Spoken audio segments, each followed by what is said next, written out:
ये नाटक सेना में भर्ती होने से लेकर के और जब तक जवान शहीद हो जाता है और उसका पार्थिव शरीर उसके घर जाता है, वहां तक की कहानी पे आधारित है। तो जितने भी बच्चे आगे बैठे हैं सब शांत बैठ जाएं। आप लोगों को एक चीज सिखाया होगा, कहते हैं अच्छे बच्चे कैसे हैं, मुंह पे उंगली कैसे हैं। अब आप लोग जब तक ये नाटक खत्म ना हो जाए आप लोग आवाज नहीं करेंगे। और जितने भी पेरेंट्स हैं मैं उनसे भी रिक्वेस्ट करूंगा कि इन बच्चों की जो मेहनत इन्होंने की है आप उसको बड़े ही ध्यान से देखें। अगर आप लोगों को ये नाटक अच्छा लगे तो तालियां जरूर बजाना, और कहीं पर रोना आ जाए तो रो भी जरूर लेना। कहते हैं ये तो देशभक्ति नाटक है, नहीं तो कहते हैं कि अगर भगवान का भजन कहीं पर होता हो और आप उस भजन में खो करके अगर रोने लगे तो आपके पाप धुल जाते हैं। तो पाप तो धुलेंगे ही, रोने से आंखों का पानी भी, गंदा पानी होता वो भी निकल जाएगा। आप लोगों को जो पता भी ना हिल सकता है। साथियों, हर किसी के जीवन में भगवान कुछ न कुछ अच्छा करने का अवसर प्रदान करता है। ऐसे ही अवसर मुझे 1999 के कारगिल युद्ध में प्राप्त हुआ। अपनी ग्रेजुएशन कंप्लीट करने के बाद मैंने अपने दोस्तों के साथ मिलकर इंडियन आर्मी को ज्वाइन किया। आइए आपको दृश्यों से रूबरू करवाता हूँ। और दोस्तों, क्या हाल है? सब ठीक ठाक? सब बढ़िया यार। वो सुनाओ यारो, अब तो हमारी ग्रेजुएशन कंप्लीट हो गई, अब आगे क्या सोचा है? मैंने तो डिसाइड कर लिया है दोस्तों, मैं तो इंडियन आर्मी को ज्वाइन करूंगा और देश की सेवा करूंगा। तू आर्मी में जाएगा?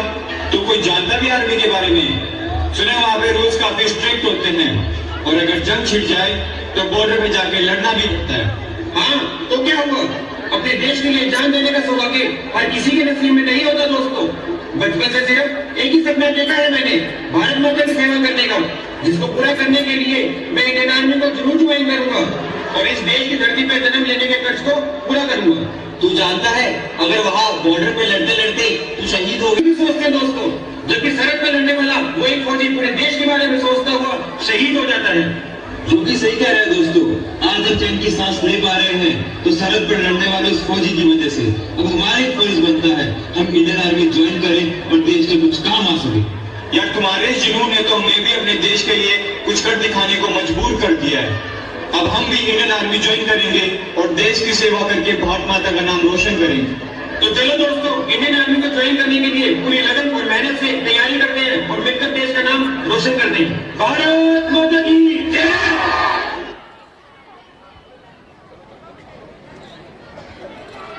तो देखिए, ये आपस में फ्रेंड हैं, इन्होंने पढ़ाई के बाद निश्चय लिया है कि ये इंडियन आर्मी ज्वाइन करेंगे। इंडियन आर्मी में इन्होंने ज्वाइन कर लिया है और इनके जो मम्मी पापा हैं वो घर पे इंतजार कर रहे हैं कि कब हमारा बेटा वापस आएगा। इससे आगे का देखिए। वक्त हो गया है। हाँ, सही कहती हो योगेंद्र की माँ, बड़े दिनों से उसकी कोई चिट्ठी भी नहीं आई है। माँ, बाबूजी, देखो भैया आ गए हैं। कैसे हो भैया? कितने दिनों बाद लौटे हो? मैं ठीक हूँ चुटकी। प्रणाम माँ। प्रणाम बाबूजी। माँ, कैसी हो तुम? मैं ठीक हूँ बेटा, तू बता कैसा है? आंखें तरस गई थी तुझे देखने को तो। जय हिंद सर। जय हिंद। कैप्टन करण, तुम यहाँ कैसे? सर, हेडक्वार्टर से आपके लिए मैसेज है कि बॉर्डर पे जंग छिड़ गई है।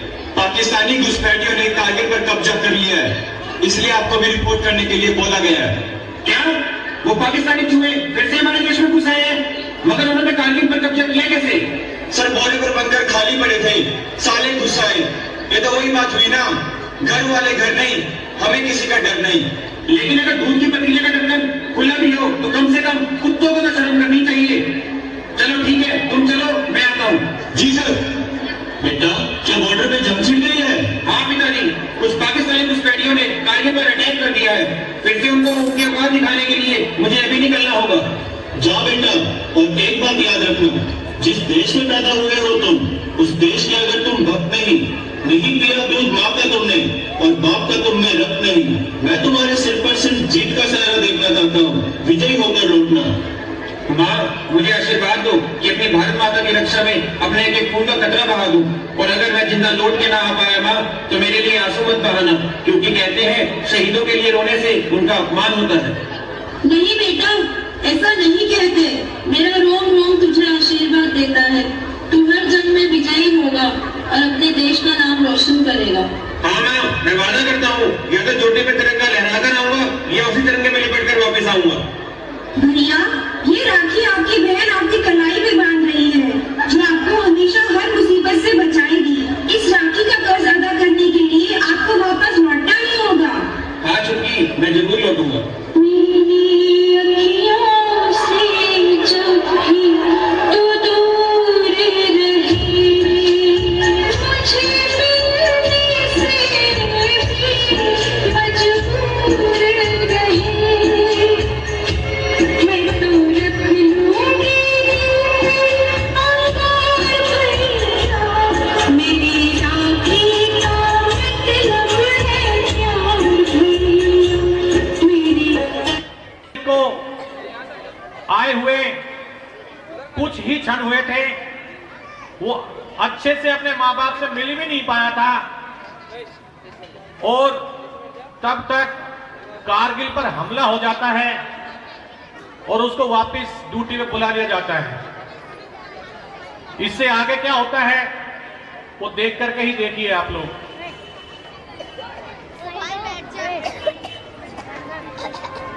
जय हिंद, विश्राम जेंटलमैन। साथियों, आज इंटेलिजेंस की रिपोर्ट आई है कि पड़ोसी मुल्क के कुछ छुए एलओसी पार करके हमारे यहाँ घुस आए और उन्होंने बटाली चंद्रास की पहाड़ियों पे अपने घुसपैठियां फैला दी है। टाइगर की जिम्मेदारी हमारी यूनिट को मिली है और हमारा लक्ष्य उन चूहों को एलओसी का उत्तर फेंक देने का है। हम दुश्मनों को एक बार फिर से बता देना चाहते हैं कि इंडियन आर्मी जब भी किसी मिशन पे निकलती है तो वो हमें साथ लेकर चलती है, या तो दुश्मनों को पहना देती है या खुद पहनकर देश के लिए शहीद हो जाती है। सर, चाहे हम सबके टुकड़े टुकड़े क्यों ना हो जाए, लेकिन अपनी भारत माता के टुकड़े कभी नहीं होने देंगे। कैप्टन, याद रहे साथियों, इस मिशन को पूरा करने में हमें अपनी जान भी गंवानी पड़ सकती है। सर, मरकर मिले हमें कारगिल हमारा, है ऐसी मौत से मरना हमको रोज गंवाना। तो साथियों, हम सबका सिर्फ एक ही नारा होगा, करो या मरो। हम कारगिल को या तो आजाद करवाएंगे या उसके लिए अपनी जान दे देंगे। सर, ये मिशन हर उस हिंदुस्तानी का होगा जो अपने मुल्क से प्यार करता है। याद रहे दोस्तों, पहली गोली वो चलाएंगे और आखिरी गोली हम। Captain Yogendra Singh Yadav. Yes sir. इस ऑपरेशन विजय की कमान मैं तुम्हें सौंपता हूँ।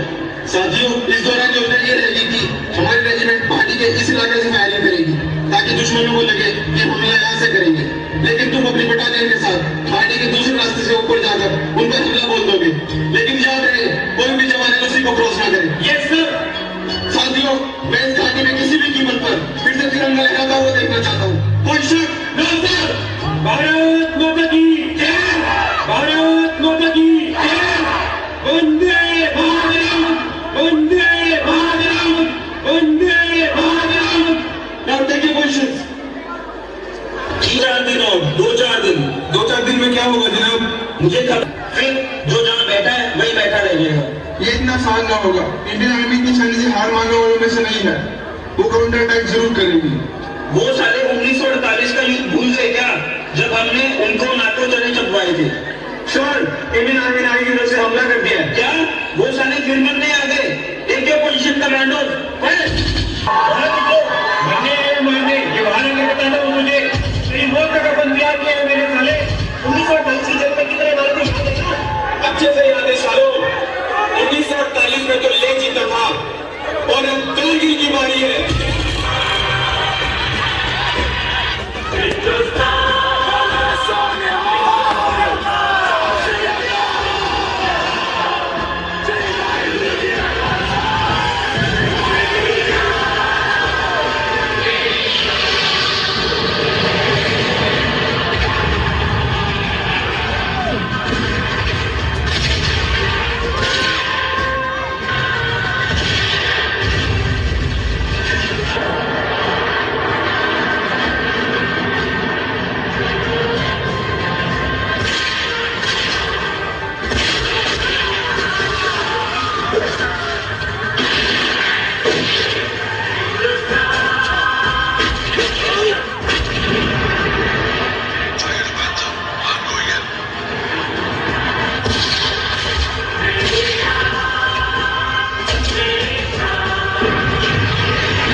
जिंदगी बरसों तलक रोती है।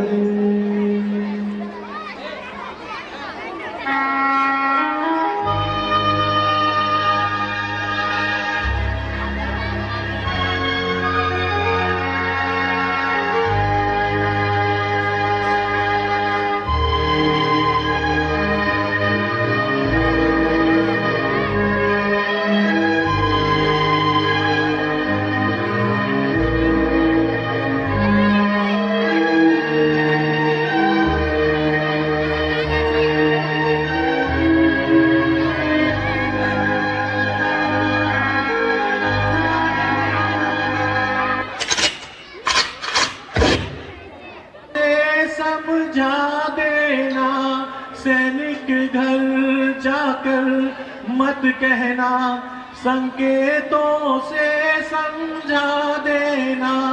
जब हाल मेरी माँ का पूछे, जब हाल मेरी माँ का पूछे, तो सोनी गोद दिखा देना। सैनिक घर जाकर मत कहना, संकेतों से समझा देना।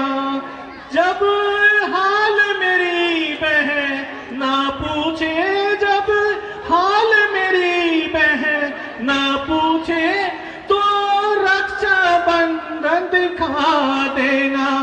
सैनिक घर जाकर मत कहना, संकेतों में समझा देना। जब हाल मेरी पत्नी पूछे, जब हाल मेरी पत्नी पूछे, माथे सिंदूर मिटा देना। सैनिक घर जाकर मत कहना, संकेतों में समझा देना। जब हाल मेरी पापा पूछे, जब हाल मेरे पापा पूछे, तो जलता दीप बुझा देना। सैनिक घर जाकर मत कहना, संकेतों से समझा देना। देखिए, इससे आगे जब देकर प्राण बुझेगी शायद मेरे मन की ज्वाला, लहू जहाँ टपकेगा मेरा, होगा वही उजाला। मैंने दिल में पाला तो अरमान यही है पाला, मैंने दिल में पाला तो अरमान यही है पाला। गति को पाऊं झूलूं फांसी का हिंडोला, मेरा रंग दे, मेरा रंग दे, माए रंग दे बसंती चोला। मेरा रंग दे, मेरा रंग दे, माए रंग दे बसंती चोला।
खुशी खत्म हो रही है।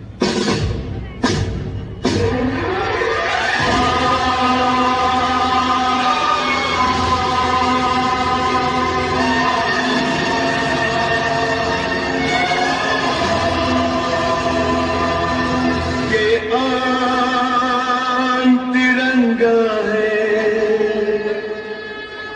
ये शान मेरी जान तिरंगा है, मेरी जान तिरंगा है।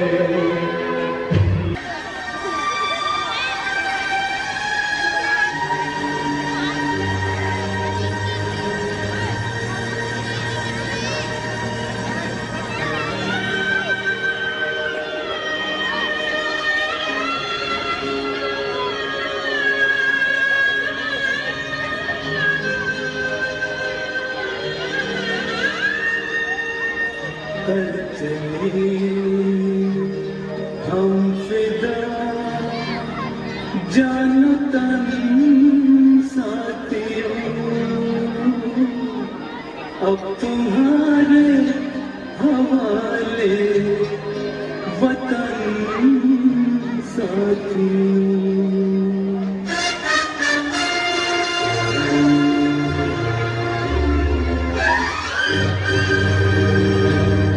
कर चले हम फिदा जान तन साथियों, अब तुम्हारे हवाले वतन साथियों। कर चले हम फिदा जान तन साथियों, अब तुम्हारे हवाले वतन साथियों।